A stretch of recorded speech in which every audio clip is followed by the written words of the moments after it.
Today, we are living on a prayer. We are John Bon Jovi-ing it around here. We're looking at the playoff chances of your Green Bay Packers. So take my hand, I swear, we're living on a prayer.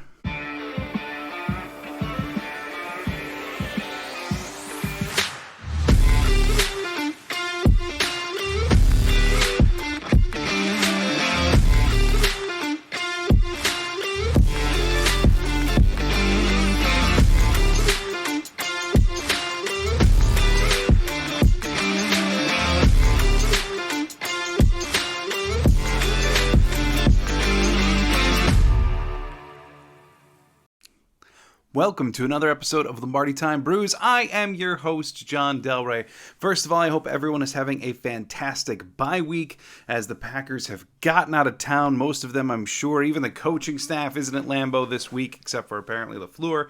But I hope everyone has had a wonderful, wonderful bye week.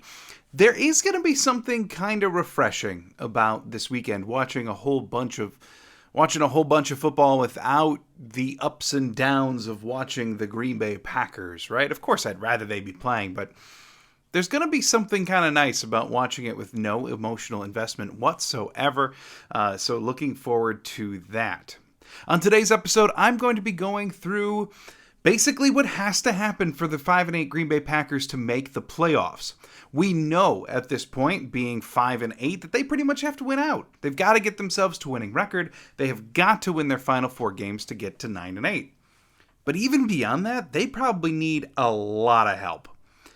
A lot of help from a number of different teams. So I'm going to recap the NFC Playoff standings as they stand right now, and then also what can happen? What is the most likely stuff of happen for the Green Bay Packers to cleanly get into the playoffs? Of course, being 5 weeks out from the end of the season, there are 1,000,001 tiebreakers, contingencies, etc.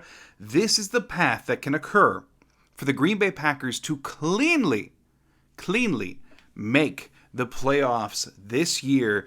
The year 2022, what so many people thought was lost, there is a shred of hope for the Green Bay Packers. So, also today I'm going to be covering, because within the next 2 weeks there are a buttload of signings going on in the Green Bay area. So I'm going to recap those for you as well. Certainly things that you're going to want to be in the know about if you are in the Green Bay area. Otherwise, for a few of these signings, you can also send some things in. So if that's of any interest to you, just hang around for the end of the episode.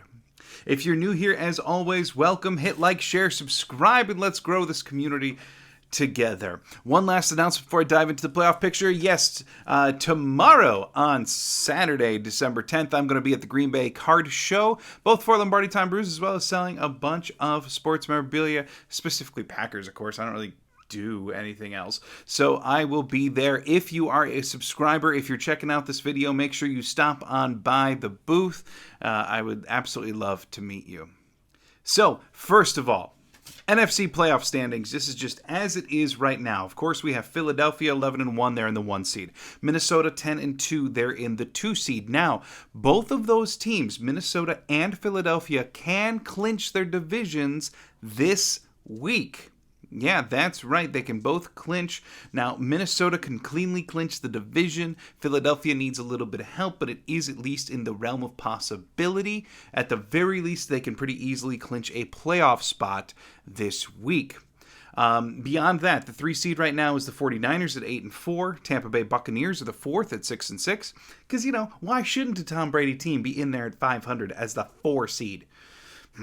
5th would be the Dallas Cowboys at 9-3, led by Big Mike. 6th, the New York Giants at 7-4-1, coming off their tie with the Commanders. And the 7th seed, the bottom seed right now, happens to be the Seattle Seahawks at 7-5. Now, that's the NFC playoff picture as it stands right now. However, there are still a couple more teams that the Packers need to hurdle in order to get into the playoffs. So we're going to talk about them too. Right now, the Green Bay Packers have a 2.2% chance to make the playoffs, according to CBS, sitting at 5-8. Basically, there's 3 teams that they kind of need to leapfrog that have better chances than them. One being the 7-5-1 Washington Commanders. Another one being the 5-7 Detroit Lions. Yeah, the Detroit Lions.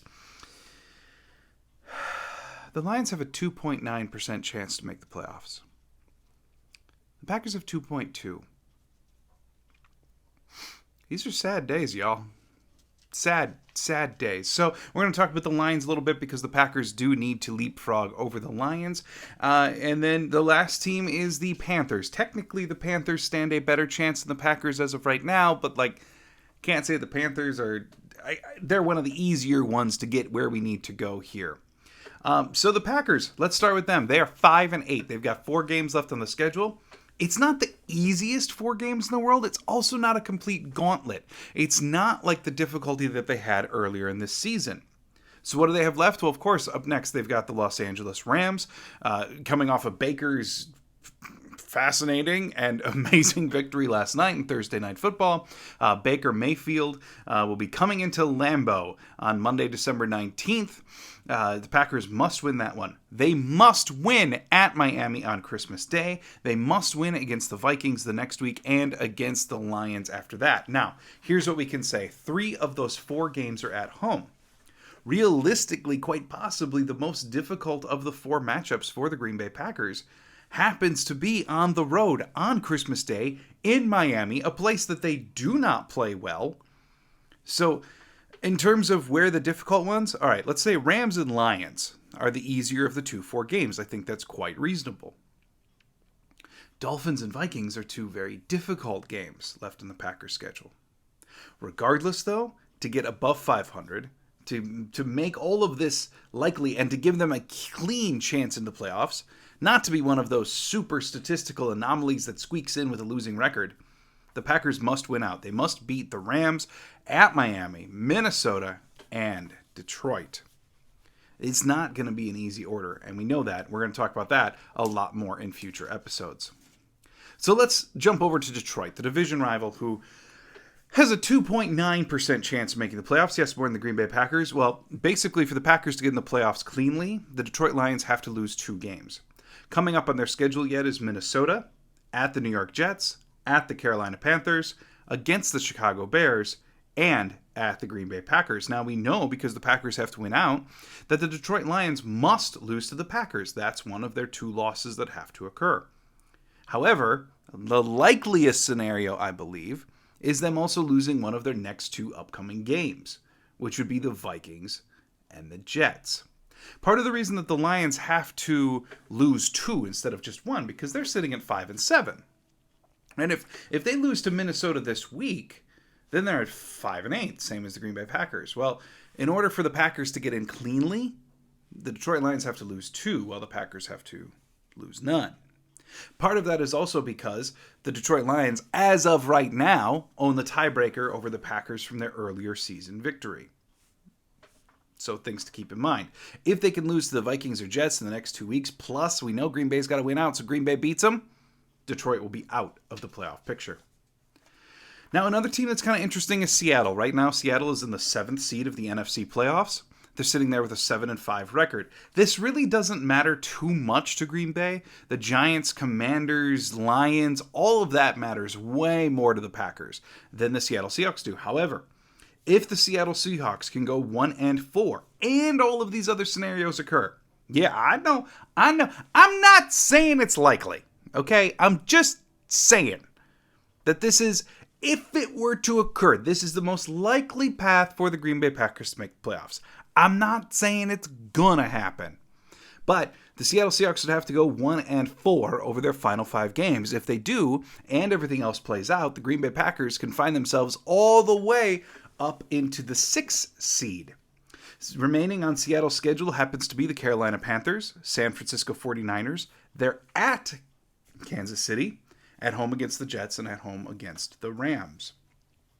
Can they go 1-4 in that 5-game slate? Well, sure.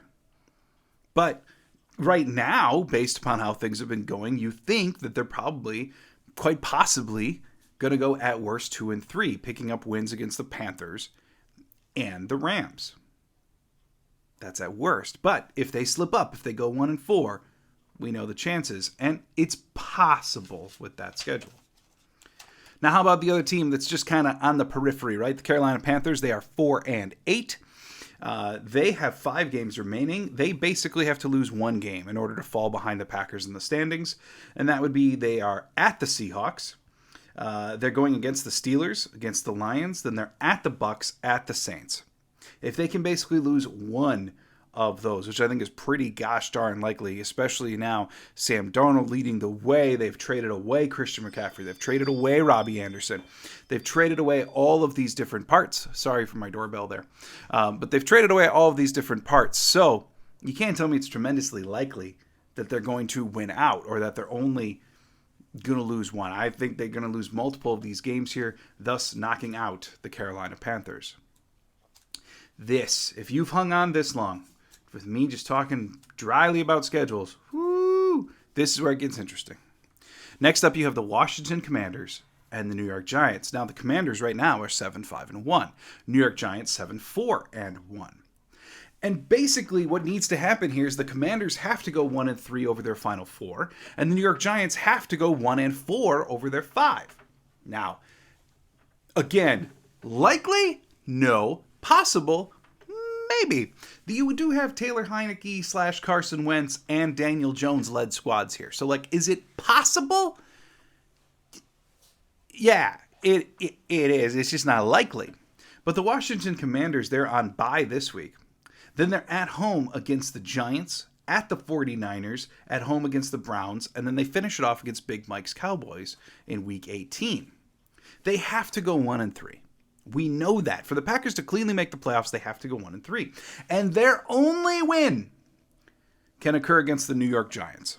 Other than that, they have to lose to the Niners, the Browns, and the Dallas Cowboys. That's how the Packers can cleanly make the playoffs. The Washington Commanders have to lose those 3 and win against the Giants. So we'll know pretty soon, within 2 weeks, if this scenario can even remotely play out. The other thing I'm going to say is, yes, they must fall in Week 18 to the Dallas Cowboys, but keep in mind, the Dallas Cowboys may not want to help out Green Bay a lot. The Dallas Cowboys could be in a situation in Week 18 where their roster, where their playoff seeding, it just doesn't matter. So they may not play all of their guys in Week 18. They may not play their starters, which does not help Green Bay one bit. For a Washington team that's aiming to get into the playoffs to go against the Cowboys starters, doesn't help. And then you have the New York Giants, currently sitting at 7-4-1. One quick note about both the Giants and the Commanders, too, to keep in mind is both of these teams, because of the early season trip-ups of the Packers, both of these teams maintain the tiebreaker over the Packers as well. Now with a tie on their record, too, complicates the whole thing times a million. For Green Bay, at least. Now, the Giants at 7-4-1, they have to go 1-4. Well, how likely is it? Let's look at their schedule. Up next, they've got the Philadelphia Eagles. Then they're at the Commanders, at the Vikings, at home against the Colts, and at the Eagles. They can only win one of these games.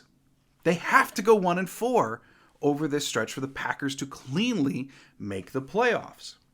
Now, if they happen to win this weekend, are the Packers officially eliminated? No, the Packers cannot be officially eliminated this weekend. We're looking 2 weeks out from that being even a possibility because there's so much time left on the schedule. But look at this schedule for the Giants. They're at home against the Eagles, then they're at the Commanders, which is a game that we know that they have to lose, at Vikings, Colts at home, and then at Eagles. Again, you're running into the same scenario here that you did with the Commanders in Week 18. That the Philadelphia Eagles may have the 1 seed completely wrapped up by Week 18. Which means how likely is it that they're marching out everybody? We don't know. Nick Sirianni, the head coach of Philly's never been in this position before. So ultimately, we don't know. Now, of those games, Giants can only win 1, and they've got the Colts on their schedule. You would think that 1 is probably going to occur against the Colts, given how they've looked. But we don't know. Just the way the cookie crumbles, right? So, all across the map, how likely is this? It's not. It is not likely that the Green Bay Packers make the playoffs in the 2022 NFL season. There's a reason the computers and everything else say that the Packers are sitting at 2.2% of a chance, because they have to have all of this play out. Is there still other ways too? Well, sure there are. However, they're even mathematically less likely because of all the tiebreakers the Packers have lost. So, it is what it is, folks. Yeah, they have a chance. We know that chance is tiny at 5-8. We know it could decrease this weekend. This is your 2022 Green Bay Packers. So, let's get off of that. If memorabilia is of no interest to you, then okay, I don't want to say click off, but like, you know, I get it. But I will say, join me next Monday and Wednesday. I'm going to start looking to the future.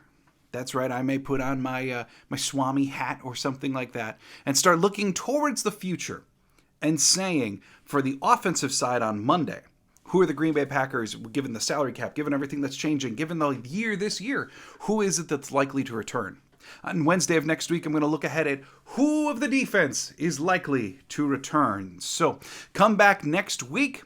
Check out more Lombardi Time Brews and join us as we look into the future to determine who on this roster is going to be staying, who's going to be leaving, and putting our best guesses out there. Now, if memorabilia is your deal, here is all of the signings. And again, I don't have every single detail written here. If you want to know any more information about any one of these signings, just hit a comment below and I will be happy to tell you everything that I know. So coming up Monday, December 12th, Jair Alexander, Rasul Douglas, and Eric Stokes at 6 p.m. in the Lambeau Atrium. $50 for all 3 autographs. Starts at 6 p.m. This is part of the Salvation Army signings. If you want these individuals, I recommend getting there early. I will be there on Monday. So I'm going to say, like, get there 2 to 3 hours early. $50 for all 3. All 3 signatures. That's a crazy good deal. It's what the Packers always do with their Salvation Army signings. So Monday, December 12th, coming up real soon. December 17th at the Dave & Buster's in Green Bay. Little basically Super Bowl 31 reunion. Dorsey Levens, Andre Rison, John Kuhn, Don Beebe, Antonio Freeman, Robert Brooks, all going to be signing at the Dave & Buster's in Green Bay on the 17th. Times and prices vary. You want to know details, let me know. On December 17th and 18th, that's right, the same weekend, Mayfield Sports is putting on at the Fox River Valley Mall in Appleton, signing for a whole bunch of guys. Again, times, prices vary, but Gilbert Brown, Santana Dotson, Andre Rison, Antonio Freeman, Amon Green, and Jermichael Finley all are going to be there across the 2 days. The nice thing, I attended this signing last year, the nice thing with Mayfield Sports, it's a very well-run signing. And these guys sit there for quite a while. So it's very accessible. If you want to get these signings, by all means, head to the Fox River Valley Mall on December 17th and 18th. Also on December 18th happens to be 2 alumni signings to get ready for the Rams game. This would be at 11:30, I believe, in the Atrium, although there's no official time posted. This is in the Lambeau Atrium. It's free. It's Nick Perry and Chad Clifton. Want to know details? Let me know. And then lastly, December 20th, Christian Watson. Yeah, that's right.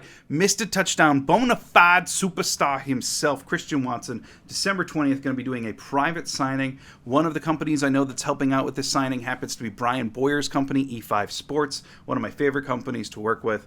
And items are due to Brian, if you are interested, by December 18th, just 2 days before the signing. You can send items into that one. You can ship them in, so no matter where you are, if you want the new superstar of the Green Bay Packers, Christian Watson, send stuff over to Brian. You can ask me for details. I'll be happy to help however I can. So, like I said, any questions at all? If you're looking for last-minute Christmas gifts to the Packer fan in your life, all the options right here. Don't forget, I will be at the Green Bay Card Show tomorrow, so if you're a subscriber, if you've ever checked out the video, please stop on by. I'll be happy to meet you. And as always, thanks for joining me on this journey. Thanks for checking out Lombardi Time Brews. Have a great weekend. Have a great day. And as always, go Pack Go.